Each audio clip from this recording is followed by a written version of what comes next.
Morning students. आज हम आपको चैप्टर 2 मोरल साइंस पढ़ाएंगे। देखिए क्या है, आप लोग अपनी बुक ओपन कर लीजिए। Unity is the ultimate strength, एकता परम शक्ति है। Let start the story. देखिए कहानी इससे रिलेटेड स्टार्ट होने जा रही है। Once there was a farmer who lived in a village. एक बार एक गांव में किसान रहता था। He had 4 sons. उसके 4 बेटे थे। The whole day, all the 4 brothers used to quarrel with one another. पूरा दिन चारों भाई आपस में झगड़ते रहते थे। One day, the farmer fell ill and called all his 4 sons. एक दिन किसान बीमार पड़ गया और उसने अपने सभी चारों बेटों को बुला लिया। He asked each of them to come with a stick. उसने उनमें से प्रत्येक को छड़ी के साथ आने के लिए कहा। Then he asked them to break the sticks separately. फिर उसने उन्हें अलग से तोड़ने के लिए भी कहा, मतलब वो जो लकड़ी लेकर आए थे उनको तोड़ने के लिए कहा। All of them broke the stick very easily. उन सभी ने छड़ी को बहुत आसानी से तोड़ लिया। Thereafter, he gave them a strong bundle of 4 sticks and said, "Dear sons, please break the bundle now." इसके बाद उसने उन्हें 4 उन 4 डंडों को एक मजबूत बंडल बना दिया और कहा, प्यारे बेटो, please break this bundle now.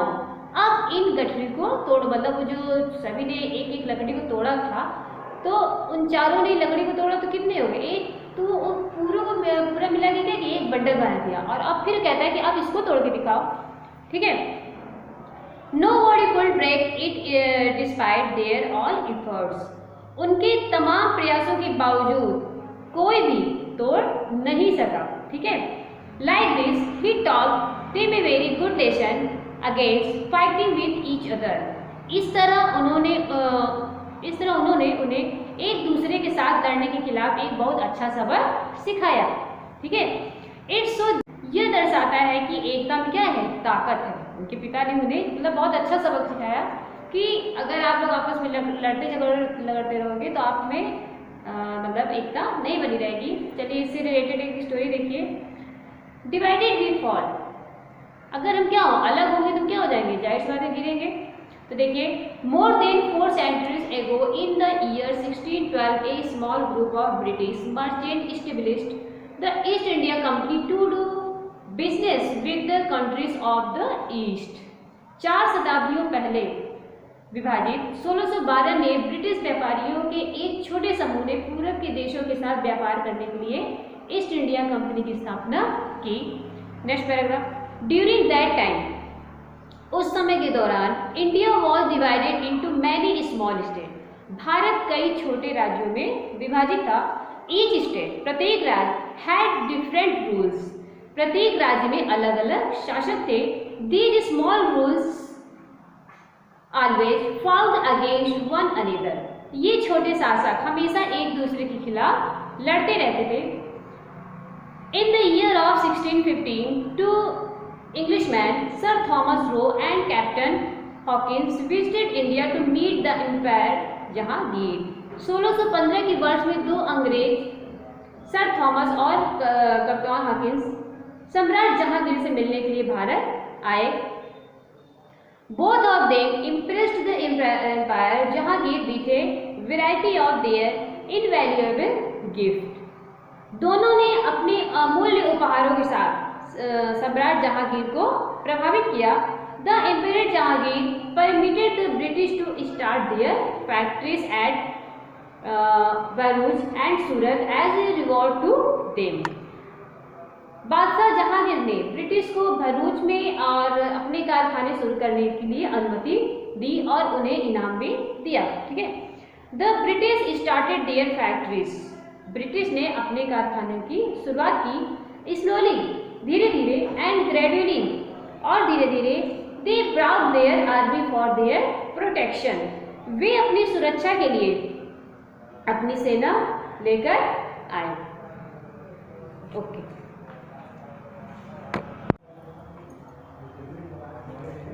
Now second part, very soon Surat become the main settlement of the British. बहुत जल्द सूरत ब्रिटिश का मुख्य समझौता बन गया। The Englishman understood very clearly that there was no unity amongst the Indian rulers. अंग्रेज बहुत स्पष्ट रूप से समझ गए थे कि भारतीय शासकों में कोई एकता नहीं है। They took advantage instantly of this weakness. उन्होंने इस कमजोरी का तुरंत फायदा उठाया। They made their armies gradually stronger and bigger. उन्होंने अपनी सेनाओं को धीरे धीरे मजबूत और बड़ा बनाया। They decided to opt the policy of divided and rules by helping the weak rules.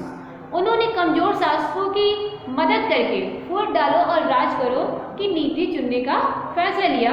Finally अंत में they become the main rulers of our country themselves. अंत में वे स्वयं हमारे देश के मुख्य शासक बन गए। Under the long span of British rule Indians fact a lot of difficulties. British शासन के लंबे समय के तहत भारतीयों को काफ़ी कठिनाइयों का सामना करना पड़ा। वेरी सून बहुत जल्द our country started becoming poorer and poorer.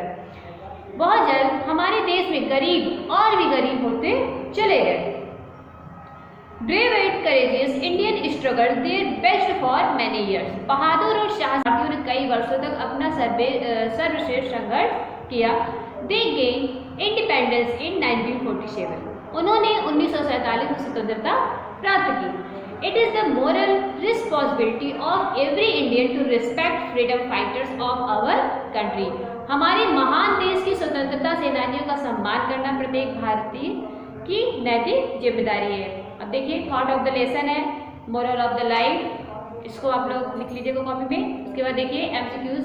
The farmer gave his sons a strong bundle of a string. Second, the farmer had their sons be. 4. Third, the farmer taught his sons the lesson of C, unity. Fill in the blank देखिए। All the sons always dash with one another. इसमें क्या होगा आपका quarrel. Second, one day the farmer dash ill. इसमें क्या होगा आपका fell. Third, the farmer had dash sons. 4. Fourth number देखिए, unity is so dash powerful. See देखिए true false. The farmer lived with his 4 sons. True. Second, the 4 sons always loved one another. False. Third, the British made their armies stronger and bigger. True. Indians get independence in 1947। True. Okay, आगे के question answer हम आपको बाद में भेज देंगे।